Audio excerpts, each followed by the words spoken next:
What's up, geometry peeps? Welcome to the lesson for 6.4. Today we are talking about rhombuses, rectangles, and squares. Rhombuses, another way to pluralize rhombuses is actually rhombi. So you might see either one of those, rhombuses or rhombi. So rhombuses, rectangles, and squares. Well, let's check it out. Let's see what we got. So these right here are going to be rhombuses, rectangles, and squares. Are three special types of parallelograms. In the last couple lessons, we've been learning about parallelograms. These are three special kinds of parallelograms. So let's write that up here. Three special types or kinds. We'll go with types here. Types of parallelograms.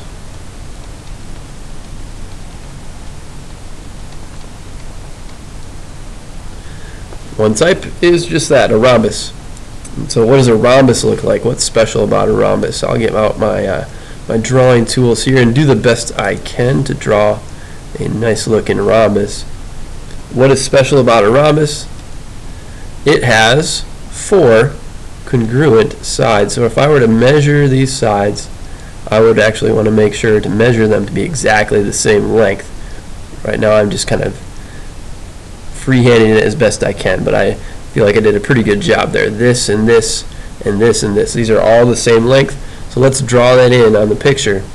And we can say that this is actually true in a rhombus, that this and this and this and this are all the same. So we have with a rhombus, that's got to be the case. So a rhombus, that's what this is. It is a parallelogram, so we can use that symbol again for parallelogram. It's a parallelogram with four congruent sides. And then the other two, rectangles and squares, I have nice tools that I can use to draw perfect rectangles and perfect squares, so let me do that here.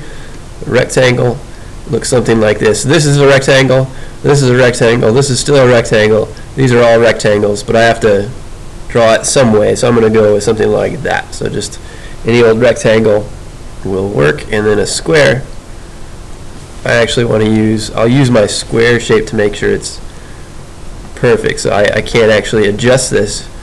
This other drawing tool makes it a perfect square instead of any rectangle. So a rectangle, what's special about a rectangle? What do you have to have with a rectangle? You have to have four 90-degree measurements. It has to be a quadrilateral with all of these. They have to be parallelograms, even more specifically. And then with this, you also have to have four 90-degree angle measurements. With a square, you have to have the same thing, but they also have to be all congruent sides. You probably knew that already, but in case you didn't, there it is. So square. We can prove some other things about rhombuses, rhombi, about rectangles, and about squares, but this is what we need to start, or this is all that is required to make something a rhombus. This is kind of the definition of a rhombus. It has four congruent sides. Definition of a rectangle, is a quadrilateral here, more specifically a parallelogram with four right angles. So it's a parallelogram with four right angles, and a square, to me, it's kind of like the rhombus and the rectangle got married, had a baby. That baby was a square. Okay, so a square has both. It is a parallelogram with four congruent sides and four right angles.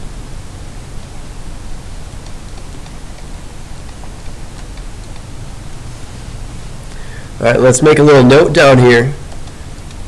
I was talking about the rhombus and the rectangle, get married, have a kid, they had a square, and that's kind of the case. You can say this: a square is a special type of rhombus and rectangle. A square is a special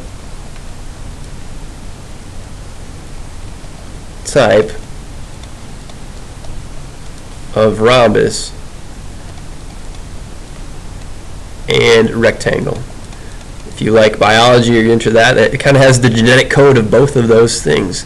It's just together right there. So a rhombus and a rectangle. These are all special types of parallelograms, and then more specifically a square is a special type of rhombus and rectangle. In lesson 6.6 we're going to see, and we're going to look more closely at how we can make kind of a tree diagram of sorts to relate all the types of quadrilaterals that we're going to learn about. But for right now, that's what we got to know. And then let's do an example here. So this is, each one of these faces is actually a rhombus, but this is, I forget the special name of it. I'll have to look it up later. I guess it's not that important. But this face right here would be a rhombus. Pretty cool sculpture. Maybe we'll have to do a field trip and go see this thing. Where is that? I don't even know. But yeah, maybe one of these days maybe we'll make our own.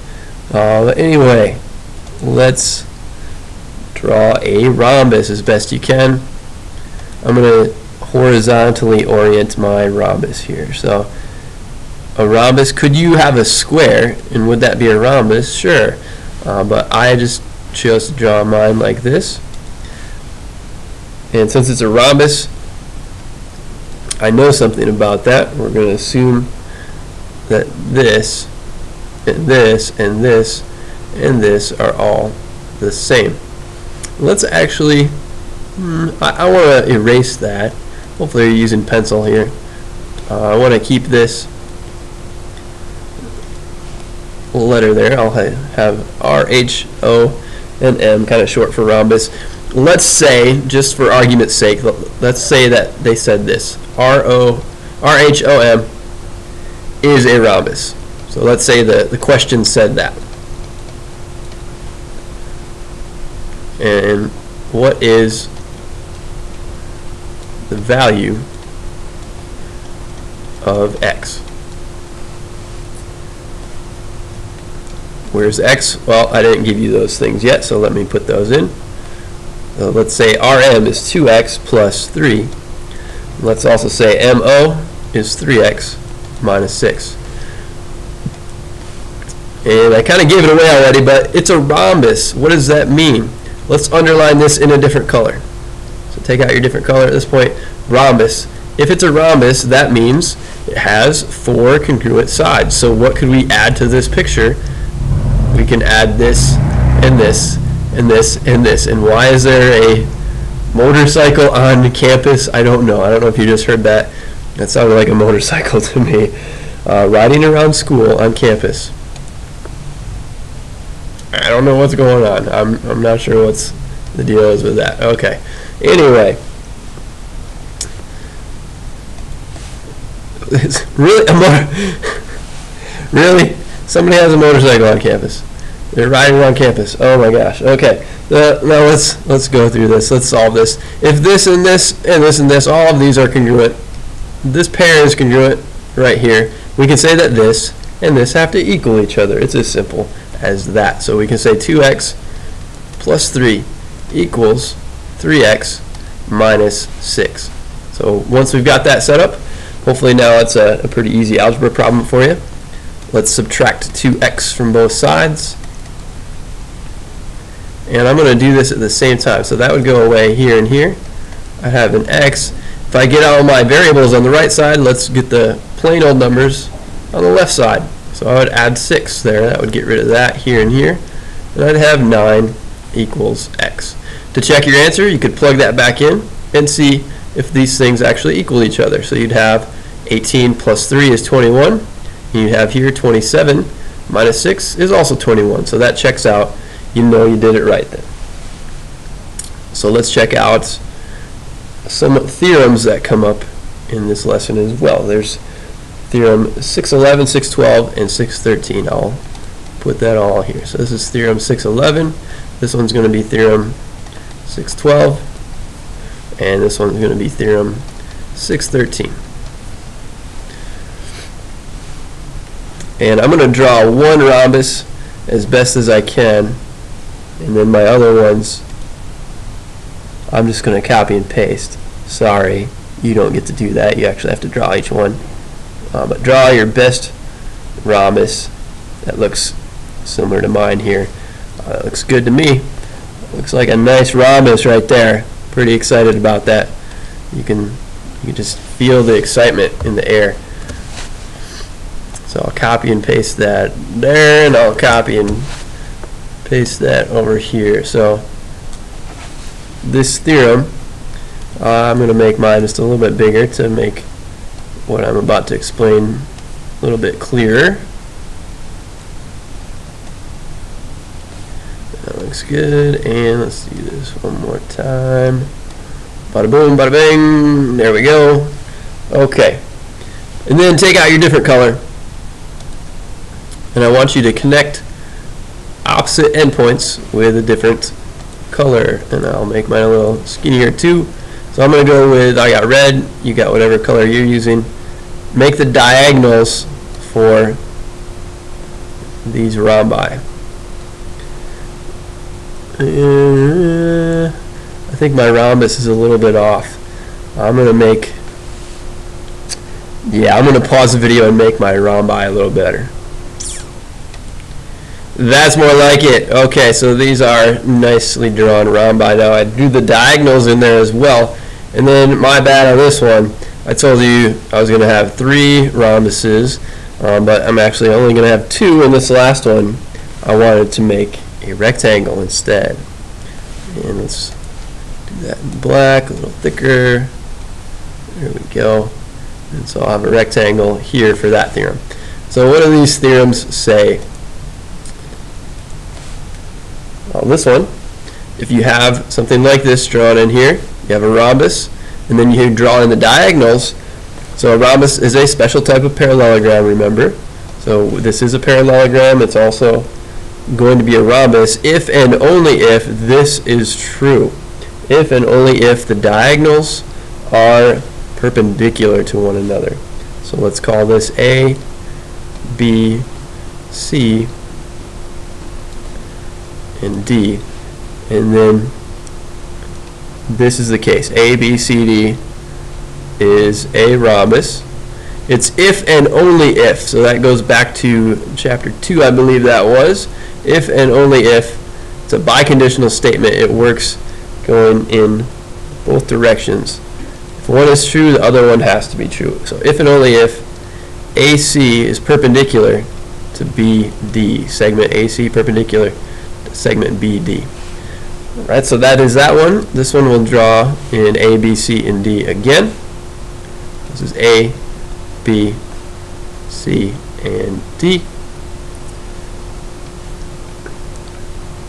And this one says, still drawing in the diagonals, A, B, C, D is a rhombus.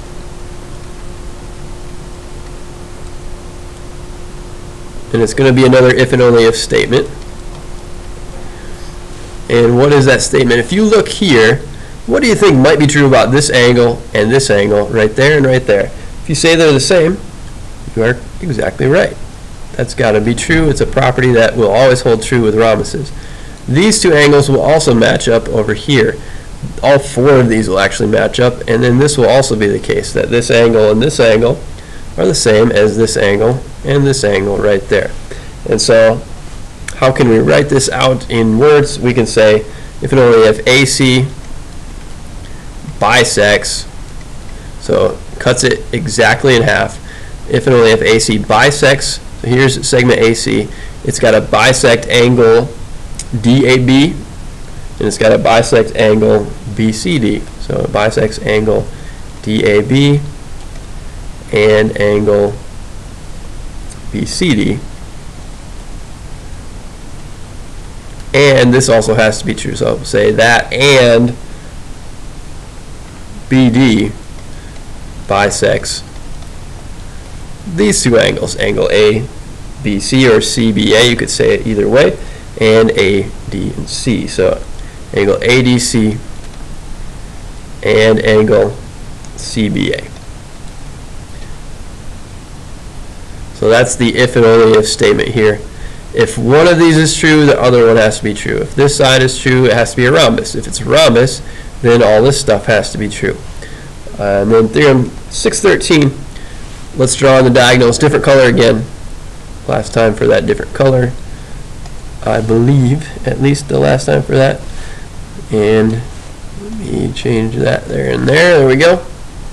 Draw on the diagonals of the rectangle. Rectangle, again, is a special type of parallelogram.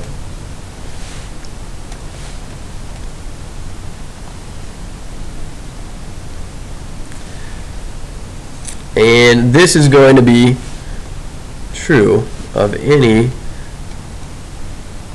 rectangle.